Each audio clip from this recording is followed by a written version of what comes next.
Hello বন্ধুরা, welcome back to our channel PSG first. আজকে আমরা চলে এসেছি কুমোরটুলিতে। আজকে আমরা তোমাদের সামনে তুলে তুলে দেখাবো যে ঠাকুর প্রতিমা কোথায়, কোনটা কত দূর এগোলো।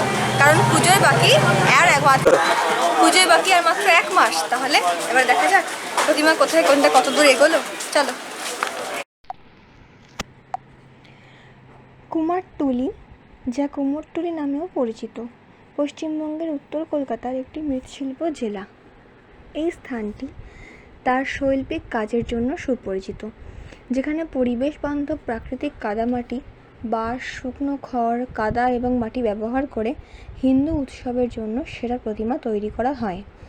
এটি ঔপনিবেশিক যুগের, যখন প্রথম ব্রিটিশ বসতি স্থাপনকারীরা ভারতের কলকাতায় এসেছিল। ফলস্বরূপ স্থানীয়রা গোবিন্দপুর, সুতানুতি এবং ক্যালিকাটায় আশ্রয় নিয়েছিল, যেগুলি ইস্ট ইন্ডিয়া কোম্পানি দ্বারা একত্রিত হয়ে কলকাতা গঠন করে। ইস্ট ইন্ডিয়া কোম্পানির একজন সার্জন হাওয়েলকে EIC কর্মীদের থাকার জন্য জেলাগুলিকে আলাদাভাবে ভাগ করতে বলা হয়েছিল। সুরিপাড়া মদ বিক্রেতা, কলহট্টলা তেলওয়ালা, চুত্তরপাড়া ছুতোর, আহিরিটোলা গোরপাল, কুমোরটুলি অর্থাৎ কুমোরদের ইত্যাদি তাদের পেশার উপর ভিত্তি করে বিভিন্ন কোয়ার্টারে বিভক্ত করা হয়েছিল। এভাবেই কুমোরদের জেলা অস্তিত্ব লাভ করে। স্থানটি প্রতিষ্ঠা হওয়ার পর থেকে কারিগরদের মধ্যে কলকাতার উত্তর অংশে বসবাস করা শুরু হলো। তবে বড়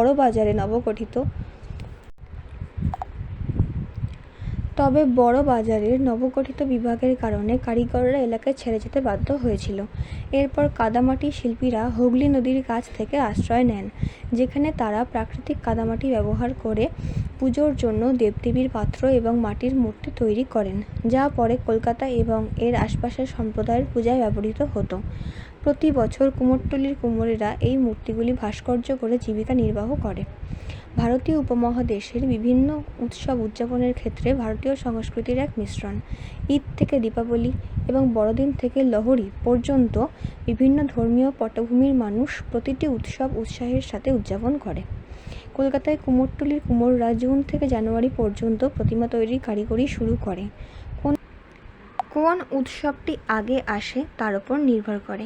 যেহেতু দুর্গাপূজা পশ্চিমবঙ্গের সবচেয়ে গুরুত্বপূর্ণ উৎসব, তাই কারিগররা 5 দিনের আচার অনুষ্ঠান এবং বিজয়োৎসব শুরু হওয়ার 2-3 মাস আগে অর্থাৎ রথযাত্রার ঠিক পরে তাদের কাজ শুরু করে।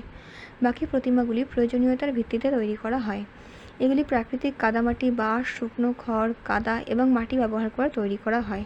কুমোরটুলির কারিগররা পুজো 2 থেকে 3 মাস আগে থেকে প্রতিমা শুরু করে। হিন্দু রীতিনীতি অনুসারে কুমোরদের গড়ানি কাঠামো পুজো করতে হয়। এই পুজোর সময় তারা তাদের সমস্ত রকম সরঞ্জাম এবং ভগবান গণেশ ও দেবী লক্ষ্মীর পূজা করেন এবং প্রতিমার উপর ভিত্তি করে পোশাক এবং আনুষঙ্গিক নির্বাচন হয়।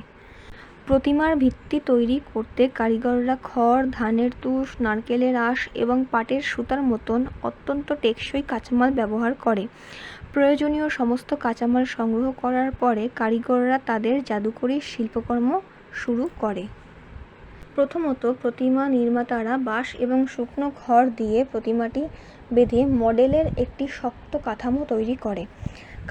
কাঠামোর সত্যতা যাচাই করার পরে তারা প্রাকৃতিক কাদামাটি ব্যবহার শুরু করে, যাতে প্রতিমাটিকে দেবী দুর্গা এবং অন্য 4টি হিন্দু দেবদেবী যথা ভগবান গণেশ, দেবী লক্ষ্মী, দেবী সরস্বতী এবং ভগবান কার্তিকের আরও সুনির্দিষ্ট চেহারা দেওয়া যায়। এরপর প্রতিমাগুলি বাইরে রোদে রেখে প্রাকৃতিকভাবে শুকানো হয়, কোনো কৃত্রিম উপায় ব্যবহার না করে। প্রতিমাগুলি সম্পূর্ণ শুকানোর 2 থেকে 3 দিন পর কারিগররা অত্যন্ত যত্ন সহকারে জৈব রং দিয়ে রং করা শুরু করে। রং শুকিয়ে গেলে তারা প্রতিমাগুলিকে সাজাতে শুরু করেন। এদিকে প্রস্তুতির সময় শেষ হয়ে আসছে এবং আনন্দময় কলকাতা শহরটি দুর্দান্ত আলো এবং প্যান্ডেল সজ্জায় সজ্জিত। তারপর আসে সবচেয়ে কঠিন কাজ। অত্যন্ত ভারী মাটির মূর্তিগুলি ট্রাক এবং অন্যান্য পরিবহনের মাধ্যমে, যেমন নৌকোয়, তাদের চূড়ান্ত কিন্তু অস্থায়ী গন্তব্যে নিয়ে যাওয়া হয়। শহরটি এখন কলকাতার বৃহত্তম উৎসব উদযাপনের প্রস্তুতি নিচ্ছে, কিন্তু কুমোরটুলির রাস্তাগুলি জনশূন্য। পূজার আগমন প্রস্তুতির সমাপ্তির ইঙ্গিত দেয়, তাই এক বোধি নীরবতা বিরাজ করছে। 300 বছরেরও বেশি সময় ধরে কুমোরটুলির ঐতিহ্যবাহী শিল্পীরা এই অনুভূতিগুলিকে বাঁচিয়ে রাখতে সক্ষম হয়েছেন এবং এটি ভারতের পশ্চিমবঙ্গের সবচেয়ে মূল্যবান স্থানগুলির মধ্যে একটি হয়ে থাকবে। সম্ভাব্য বিপর্যয়কর পরিবেশগত পরিণতি মোকাবেলা করার জন্য কারিগররা ক্রমশ পরিবেশ বান্ধব উপকরণের দিকে ঝুঁকছেন। কুমোরদের ব্যবহৃত কাঁচামালের টেকসইতার উপর একটি বিস্তারিত দৃষ্টিভঙ্গি। যদি প্রাথমিক পর্যায়ে এই পরিস্থিতি বন্ধ করার জন্য পদক্ষেপ না নেওয়া হয় তাহলে আমরা গুরুতর পরিবেশগত সমস্যার মুখোমুখি হতে পারি। এই কঠিন সময় পরিবেশ বান্ধব নয় এমন উৎসব উদযাপনের ইতিমধ্যেই জ্বলন্ত আগুনে ঘি ঢালতে পারে। কুমোরটুলির কারিগররা সর্বদা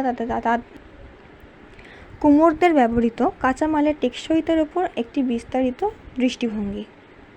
ভবিষ্যতে পরিবেশগত পরিস্থিতির মধ্যে দিয়ে আমাদের নিয়ে যাওয়া গল্পটি বিপজ্জনক পরিণতির পরিপূর্ণ।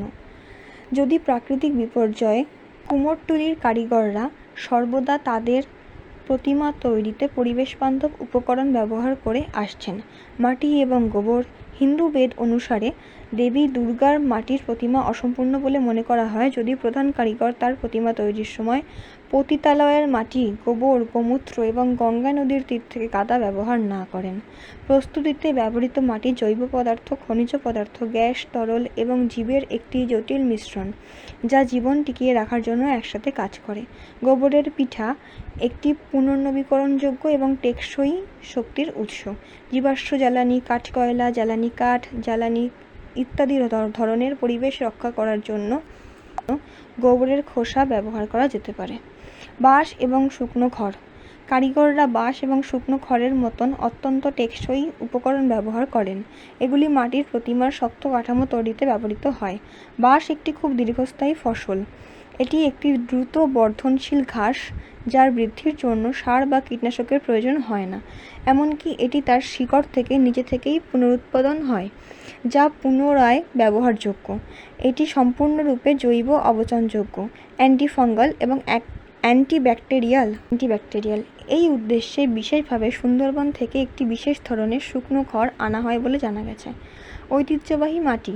কুমোরটুলির দেবতারা 2 ধরনের মাটি দিয়ে প্রতিমা তৈরি করেন। প্রথমটি হলো অ্যান্টেল মাটি, আঠালো মাটি, এবং দ্বিতীয়টি হলো গঙ্গা মাটি যা নদীর তল থেকে নরম সাদা মাটি। যেহেতু কুমোররা প্রথম দিকে হুগলি নদীর তীরে বাস করত, নদীর তল থেকে মাটি সংগ্রহ করা তাদের পক্ষে সহজ ছিল। পশ্চিমবঙ্গ দূষণ নিয়ন্ত্রণ বোর্ড প্রতিমা নির্মাতাদের জন্য একগুচ্ছ নির্দেশিকা জারি করেছে। তারা প্রতিমা তৈরিতে সাধারণত ব্যবহৃত পোড়ামাটি প্লাস্টার অফ প্যারিস ব্যবহার নিষিদ্ধ করেছে। পূর্বে প্রতিমা সাজাতে প্লাস্টিক ব্যবহার করা হতো। বোর্ড পরে এটি নিষিদ্ধ করে কারণ এটি বিসর্জনের সময় নদীগুলিকে জমাট বাঁধে এবং দূষিত করে। তখন কুমোররা দুর্গা এবং অন্যান্য দেবদেবীর পোশাক তৈরি করতে জৈব সুতির শাড়ি, ধুতি এবং পাটের সুতা ব্যবহার করত। তো বন্ধুরা, জানিও কেমন লাগলো ভিডিওটা। শুরু থেকে শেষ অবধি কিন্তু অবশ্যই দেখো। আর যদি ভিডিওটা ভালো লাগে তাহলে বন্ধুদের কাছে শেয়ার করে দিতে ভুলো না। আর লাইক, কমেন্ট, সাবস্ক্রাইব অবশ্যই করে নিও। টাটা।